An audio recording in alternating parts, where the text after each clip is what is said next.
Look at that. Done. Isn't that nice?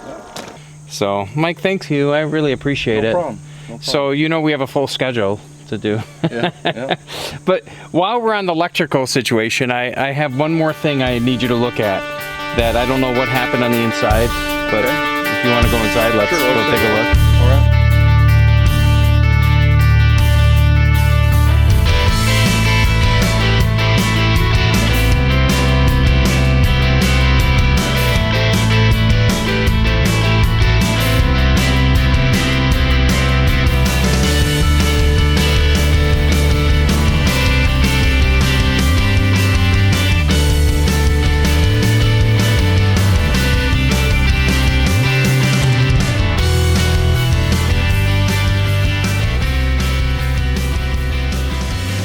I hope I have enough light in here.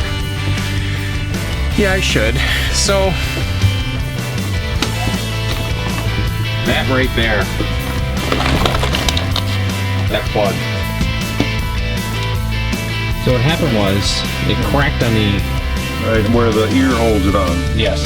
It's just like an old work plug, and it just grabs a hold of the drywall. Right. Or, in this case, paneling, and holds it on there. Yep. Can we swap that out? Absolutely. We can. I can put a regular box in there and put a regular plug in there and get rid of this. This is an RV or a mobile home plug, and the wires just come in and then they just stab into the back, so it's not a really good connection anyway. If you're using a lot of power, it could fail inside the plug, but they use them commonly in RVs and mobile homes. Cool. But yeah, let me get some stuff out of the van. I love this guy. He is amazing. I mean, you can ask him anything and he will do it for you. And he's such a great guy that I kind of feel bad. Like, he's been talking about helping me for a couple days and I'm like, oh, I'm good. And he feels so bad. So it is a Sunday and he is taking his time to help me out doing this stuff. Okay, first thing we want to do is make sure the power's off. Okay, that's a common plug tester you can get at any Home Depot, Lowe's, anything like that. You plug it in, it gives you the two orange lights, tells you the plug is working properly, and it tells me there's power on there. So we need to turn the breaker off for that outlet. In your panel here, and then you just have to figure out which one it is. We have washer, dryer, receptacles, converter receptacle, water heater, microwave. Power, I'm okay with that. There's nothing besides my computer I just need to shut off. Oops. So you can see there's no power on the tester now. Okay. Tester's dead. So we know there's no power. Alright, so we want to take this off. Just take these off. And then that'll come off. It's off. And that back comes off like that, and then you can see how that's just hooked up in there? Oh yeah, look at that. That's like a different plug. Right, and see, and all it is it just like a regular car plug. It's not stripped or anything. It just takes and it just crimps right down inside on the tongs. So I mean, it's not a really good connection. I mean, they use them quite extensively in mobile homes and in RVs, but it's not that big of a deal to put a regular plug back in here.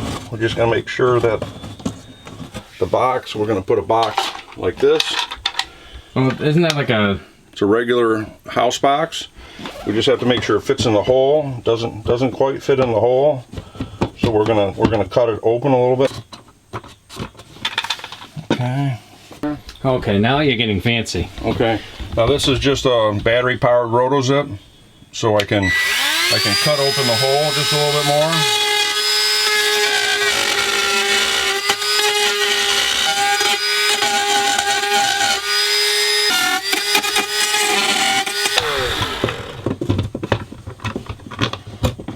And that'll fit in there like that. And it does the same thing as the other one does. That it just has these ears that grab it. It's exactly the same as what the other plug was. So when you tighten it, these ears go up and down, and then they pull up against the paneling. So exactly the same as how the other plug did it, but this is in a regular house box. So it gives a little bit more protection in case something would short out. You know, the wires are plenty long enough to get into the box. So if something would short out, it's contained inside the box and not out in the cavity. Right, like similar like this. This would be... Right, it's still got protection. It's because of this cases on here. If something would short out or melt, it's inside, so it doesn't get melt or anything like that.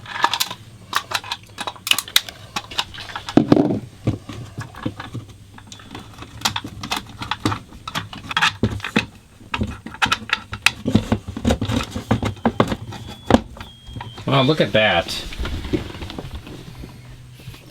Nice and even. Grab the drywall. This is grabbing just the paneling. So that's, you're always going to get a little bit of flex because it's on the paneling only. Oh, here's a regular plug. So it's just a standard plug, just like residential grade standard plug, and standard plate cover. Is just gonna go right back on there. So it's similar to this, but the difference is this end broke, and that was that butterfly that would hold it behind the wall. Correct. So that's why that was coming out in and out, because that bottom broke. Right, so now you have nothing to hold that box on, because you broke half of it off. It broke half. One side broke off. So we're pretty much putting the exact same plug. Yep, exactly the same kind of plug. It's just, this is residential grade plug. This is more, you can only buy these in an RV or a mobile home store. They won't sell them at Home Depot or anything like that. The only place you could find these kind of plugs is at an RV store, because they just don't sell them in a Home Depot type of setting. Got it. I just love how you have everything in stock in your truck. Yeah. Get to a job, you need something, you got to get it, right? Yeah, it beats going to the store and buying it instead of everything's just, time. Yeah. But yeah. I'm sure you've been into some pretty tight spaces. This is nothing. Oh yeah. Yeah, what we're gonna do is we're gonna tie the grounds together first, because the grounds were underneath the same terminal, so we're just gonna twist them. Like so. We're gonna cut one off like that. Copper crimp. Oh yeah, look at that. And what it does is we put it on the linesman's here, and the crimp end of it, we slide this on the wire up into here, and then we crimp it. So I have one of those tools, and I had no idea that did that in the back of that wrench. Yeah. And then that way it'll keep the two of them twisted together, so you got a more permanent attachment point. And then we'll take, and you can see, I don't know if you can, but you can see where the little crimp edges were on that wire. Yeah. And we're going to cut those back to get rid of those. This way no wires so they're not exposed, yeah. right? And we'll cut it back into fresh wire. And then we'll take and we'll put a little bend to it. Bend on there to hook on the screw. Same thing with this one. We'll do these. Well, I could see how much more time you're putting into this than they did to that other plug. Right, because it just opened up, snap it in, and then screw it on the wall. Yeah. And I mean, it's a lot faster. You know, when they're in a production setting, the wires are already ran behind the wall. It's the same thing they do with mobile homes, is they run everything before it's built, and then they just cut the plugs where they want them, reach in the wall, grab the wires, pull it out, put it in a box like that, or some of them use boxes like this. It just depends on the manufacturer. Right. Some on the screw, and you always wrap it around, so that way when you tighten it up, the loose end pulls into the screw, so you want to wrap it on there clockwise, so as you tighten it up, it pulls the loose end into the screw, and it won't loosen it up. And we always wrap them on the screws when you're replacing a plug, just because it's a better connection and less, if you stab them in the back, there is a stab in the back for the wire. I was gonna say, I saw some plugs you can that stab them in the back. You can stab them in the back, and what they do that for is because it's faster. Okay, so it still works fine, but over time, especially when the plug is working, like this plug, when you plug something in and out, it's going to move a little bit. So if the wires move when it's stabbed in the back, it has a tendency to come loose a little bit and it'll fail. So it could fail. Right, plugging stuff in and out shakes the back of it. Right, and then it could fail where that connection becomes loose, and then the plug arcs a little bit because of the connection point, and then you lose connection, and then you're like, why doesn't my plug work? I'll bet you that's what happened to this one. We kept pulling it in and out, in and out, in and out, and it finally broke that little... Broke the tab. Broke that little tab. Can you imagine if they were sliced in the back like... Yeah, no. Yeah, and that's, so we just fold this back in there.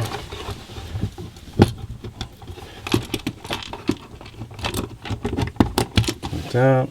It just looks more durable. It is, and like I said, it's no different from the plug in your house. Right, right. You know, it's exact same kind of plug. It's a residential grade plug. It's same kind of plug you would use in your home. You know, it's probably overkill on the rating. Maybe rated a little bit different than the mobile home plug or that RV plug, but it's fine. It's fine, yeah. Yep, it's an upgrade if anything. I think, anyway. Because I always change them when I run into mobile homes and stuff like that, and when I'm working, if they have a plug like that, I get rid of it. Yeah. If it's the one that's failed, then I just go ahead and get rid of it because I'm not keeping that in there. Yep, same color. You can get many colors. I think there's actually 7 different colors that you can get. Some of them you might have to order online for a more custom color. But you'd be surprised how many colors you can go on. If you go on a website like Leviton or Pass and Seymour or something like that, they actually have like 6 or 7 different colors you can get, from light blue to gray to white to purple. Okay. Yes. And we turn the main back on and we'll make sure we got power. I think it was this 50 amp. No. It's on. My computer is turned on. Power on. Power is on. Well, it's bright in here now. And we have 2 lights. 2 orange lights means it's good. All right. And that's it. Very nice. And it doesn't move. It still moves just because of the paneling. Yeah. You know, there's nothing you can do to get away from that, but, you know, just because it's in paneling. That's awesome. And there you go. Right? So yeah, I mean, you know, we all carry tools in our RV. And how many times that you're going to break a plug? Very rare, but this is proof that it does happen. And we are covered because Mike keeps this in stock. And you can just run to a Home Depot and pick this stuff up if you're on the road. And obviously, you're not going to run into a Home Depot. I don't think they even sell this kind of stuff, right? No, those RV plugs, no. Nope. So yeah, so now you know how to repair a plug or replace a plug in an RV.